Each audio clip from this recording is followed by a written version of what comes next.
Hello, everybody, and welcome to the Maurice Brown Comedy Show on BogRadio.fm. Welcome to the NFL edition. Thanks for joining me this afternoon as we're going to break down the latest from the NFL. I'm without my usual suspect co-host, Antoine A.S. Stewart, nephew Caleb Lopes, and Aaron Too Tall Moore. We're going to look at the scores from the NFL. That's not Davis Womack's spot for today. We'll have her on another time. Let's look at the scores from last weekend in the NFL as we get ready to take a look at our NFL headlines. We've got a big one tonight with the 49ers and the Rams coming up. That's going to be a very, very critical game for the 49ers. They can end up being 2-4 if they lose tonight. Who would have figured that?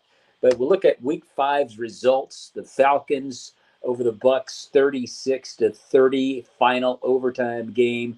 Kirk Cousins says, "You like that?" Okay, Kirk. Okay. We got the Packers 24-19 over the Rams. The Jets 17-23. The final there, the Vikings winning that game over in London.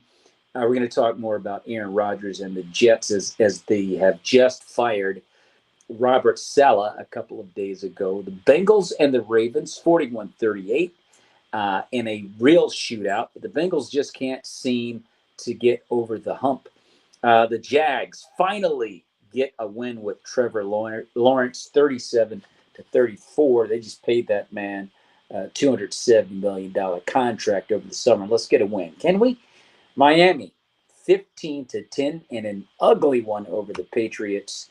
The Commanders, 34-13 over the Cleveland Browns. The Commanders, here they come. They're 4-1, and what a matchup in the DMV coming up on Sunday as the Ravens with Lamar Jackson take on the Commanders with Jaden Daniels. It's going to be a great game. That's probably the game of the weekend as far as I'm concerned. The Texans, 23-20 over the Bills. The Panthers were demolished by Chicago, 36-10. Broncos 34-18 over the Raiders. It looks like the Raiders are still making business decisions. The Cardinals 24-23 over the 49ers, a team that's playing the Seahawks tonight in a game I would call a must-win. The Giants defeating the Seahawks last week 29-20. We thought the Giants were dead in the water. Looks like they've got a little bit of life to them. And then the Cowboys 20-17 over the Steelers, and the Chiefs 26-13 on Monday Night Football, as they the Chiefs are like 5-0, undefeated. They look like a team that can't be stopped, to be totally honest. I mean, are the Chiefs literally unbeatable is the question you want to ask as they keep losing one player after another, but they keep winning.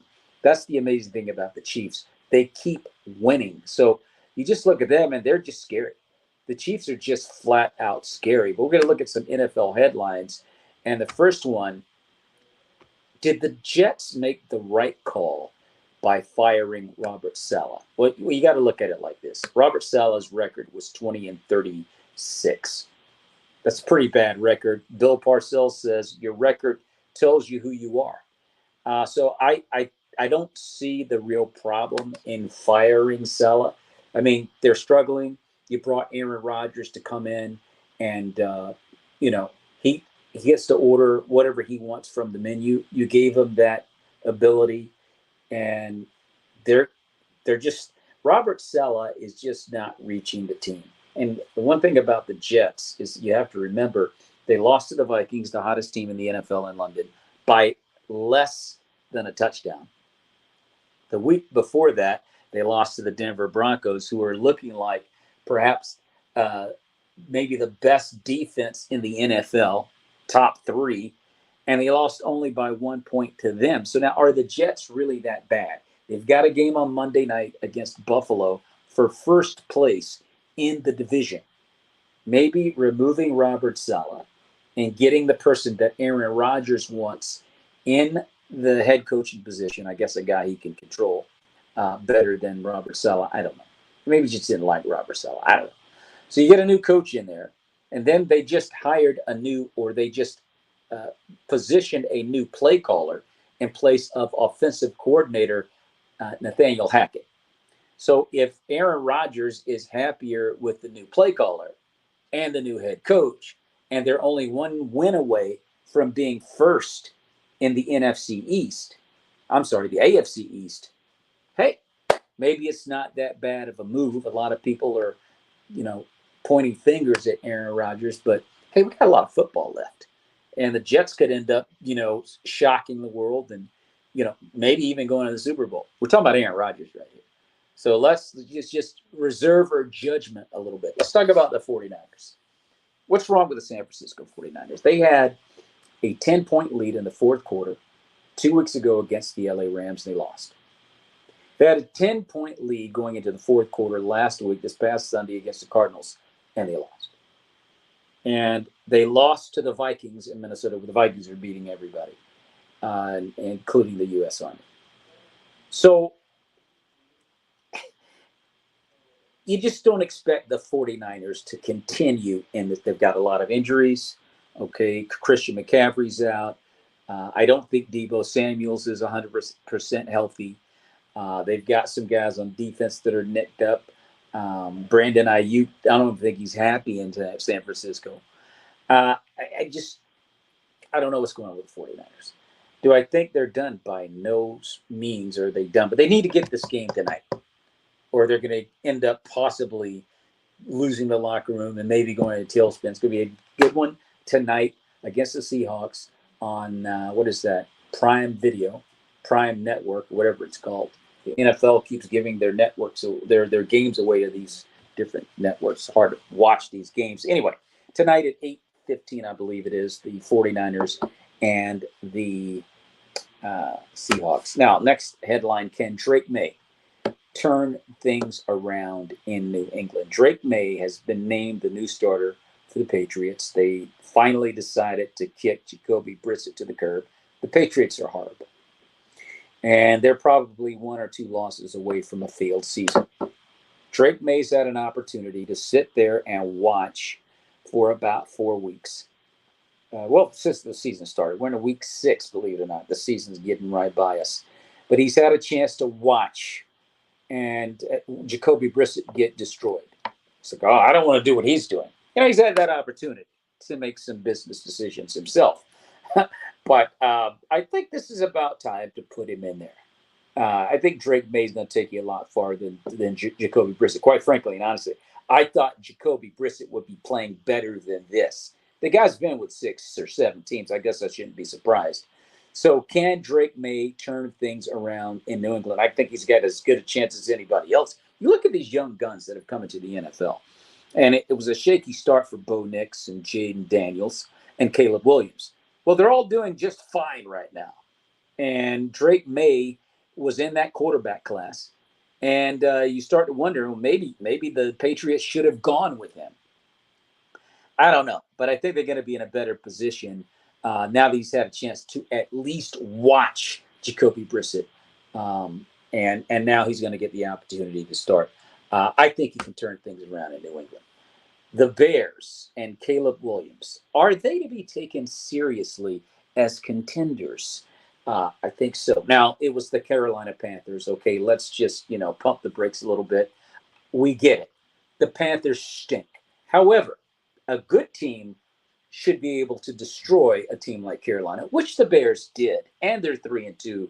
Caleb Williams has a good game, and he's got a ton of confidence now. They're going to be out in New England playing against another bad team on Sunday against the Jacksonville Jaguars. And if the Bears can win that, they're looking at 4-2, and they're making a run in the NFC North all of a sudden out of nowhere. So, I would say this. The Bears beat a bad Panther team. Okay.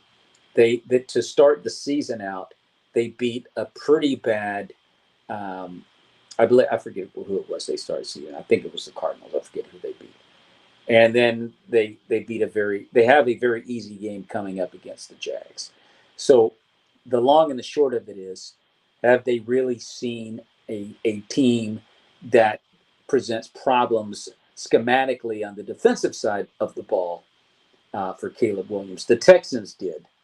It gave him a big problem, and I forget some of the teams that they played, but they look good. I'll give them that much right now. They're 3-2, and Caleb Williams is getting better. I think they are to be taken seriously, quite frankly and honestly, at this point. We do have a lot of football left, but I think you got to take them seriously.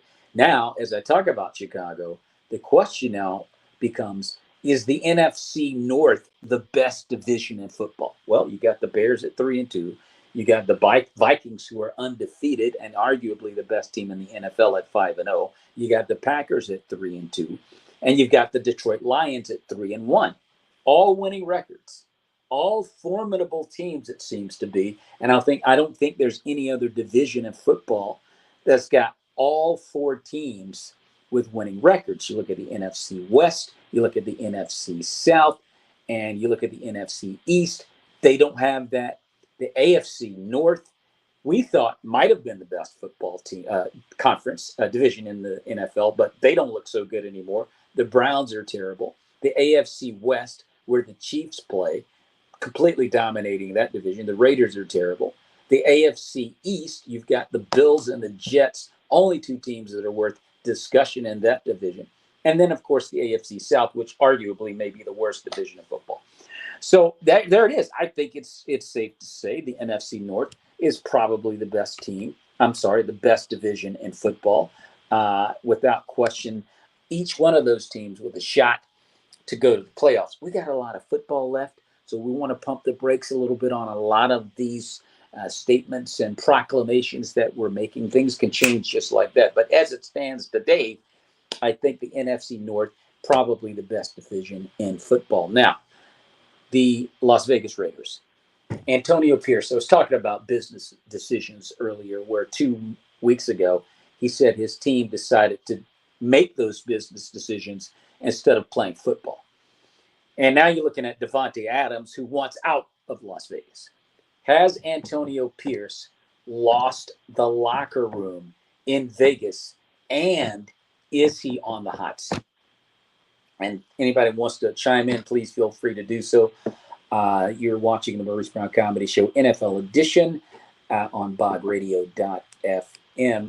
I think Antonio Pierce is losing the locker room, and he's on the hot seat. I don't think he's going to be around for too much longer if they keep losing.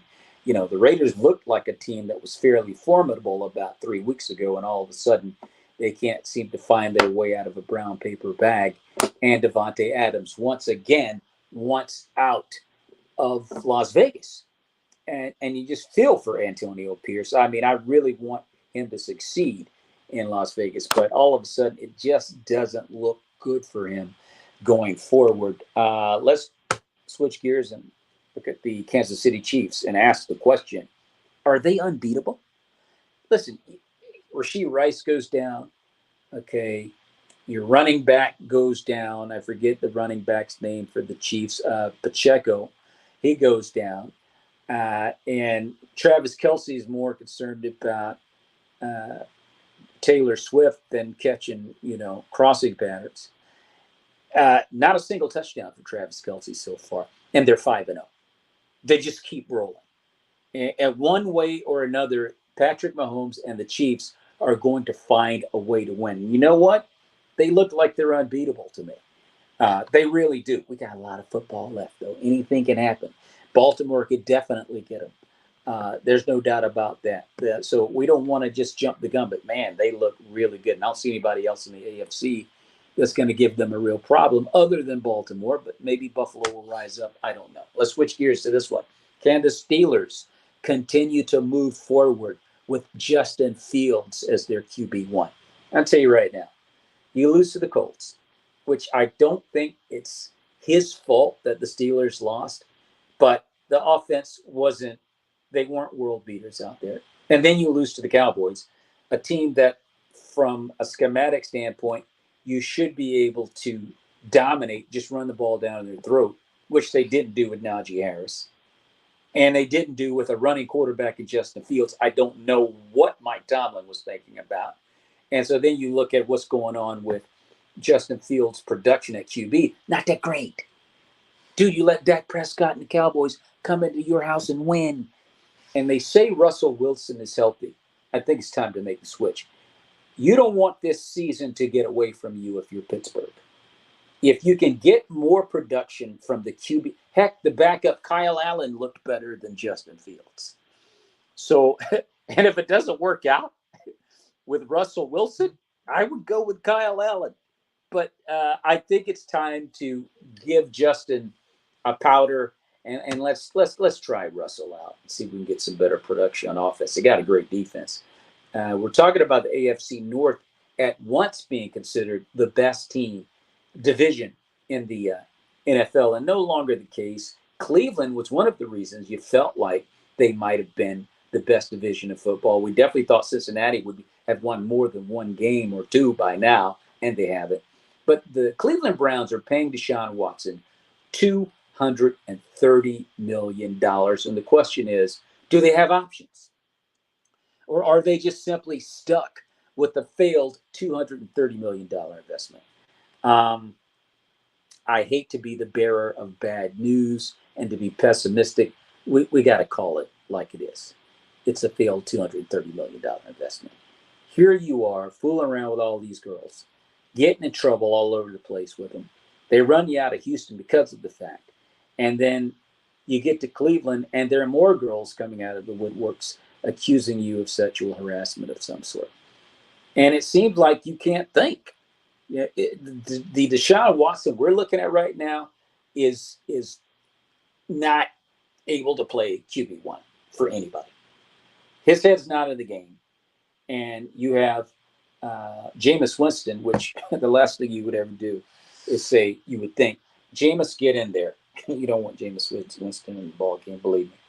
Unfortunately, with the defense the Browns have, you don't have any choice. He can do better than what Deshaun Watson's doing.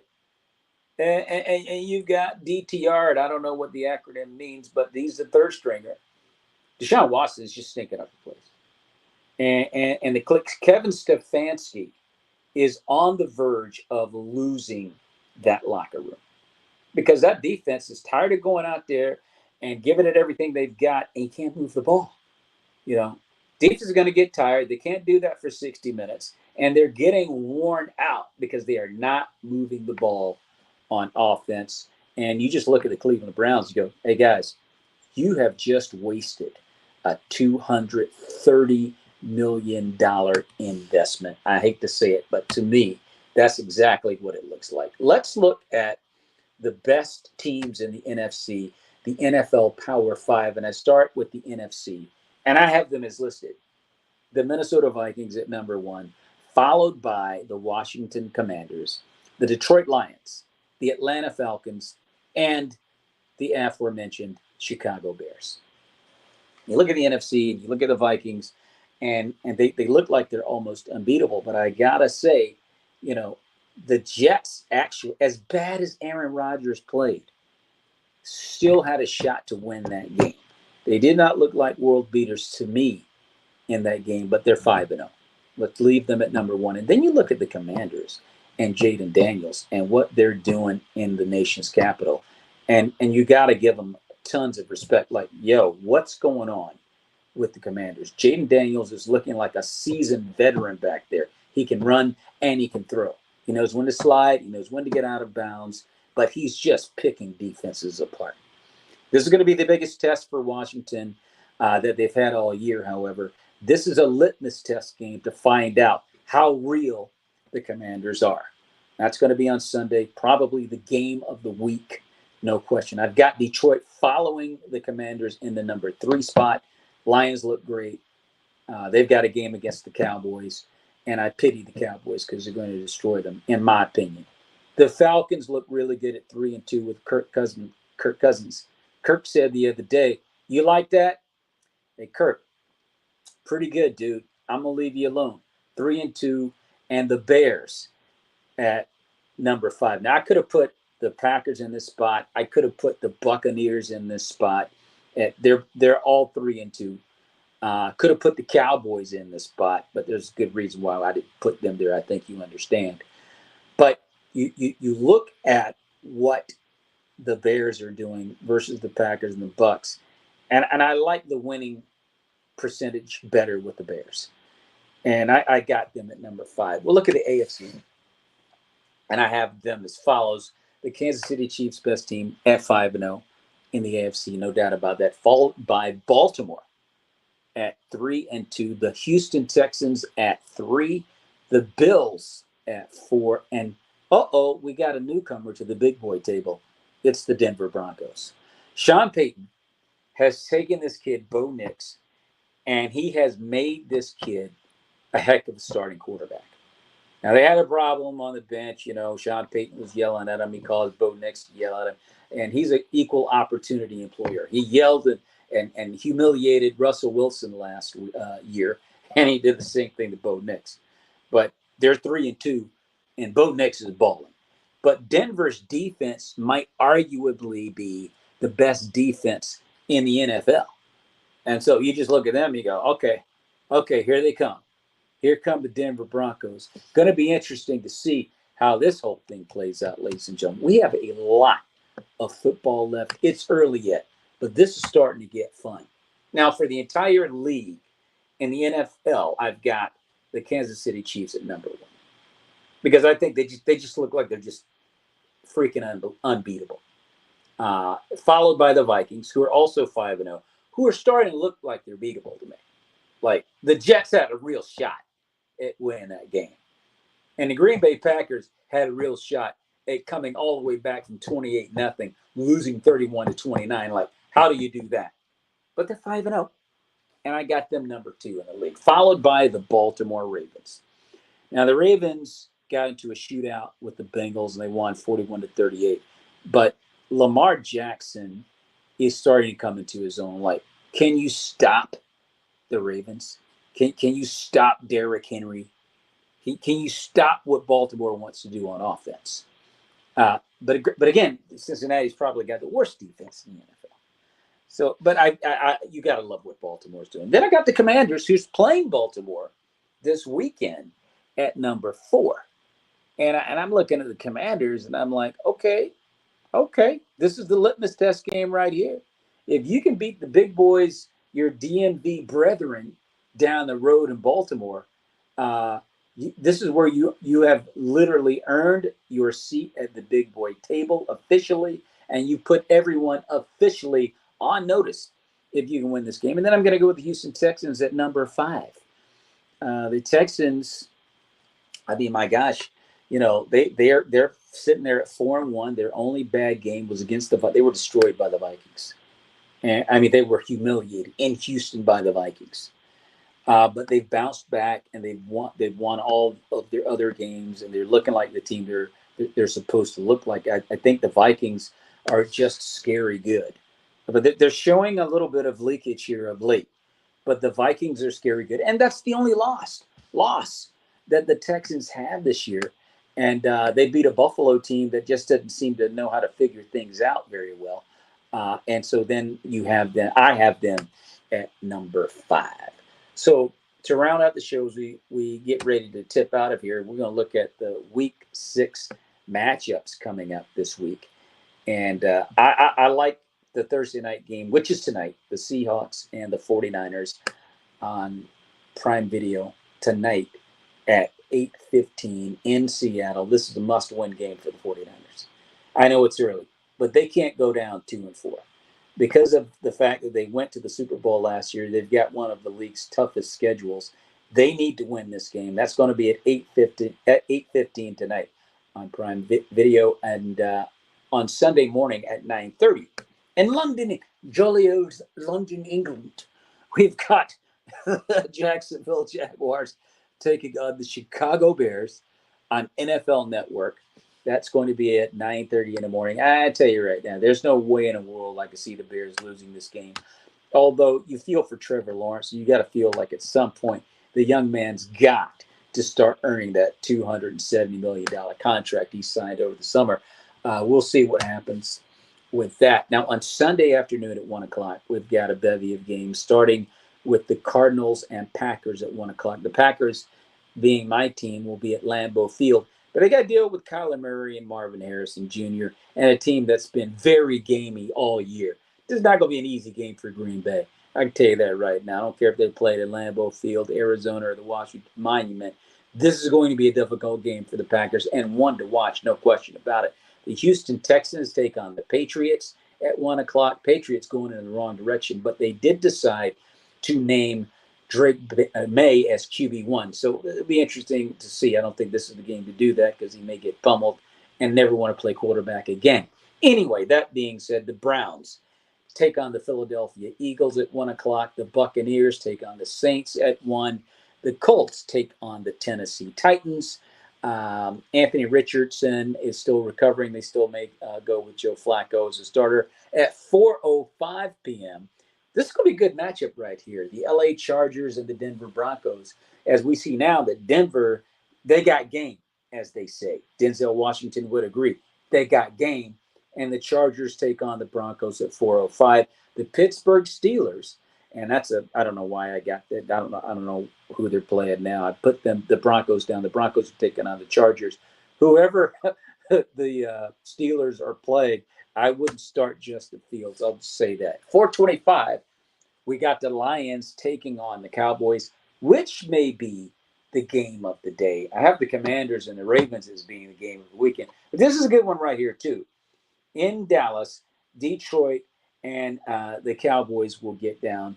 Although I think this could get real ugly. Like Detroit may just blow them out of the stadium. Anyway, that's going to be at 4:25, and also at 4:25, the Falcons and the Panthers. And you can be sure that Atlanta will blow Carolina out of their stadium. Sunday night, it's the Cincinnati Bengals and the New York Giants at the Meadowlands, and you just got to feel like, okay, this is where the Bengals get a much-needed win. The Giants are sneaky. They're better than they seem to be.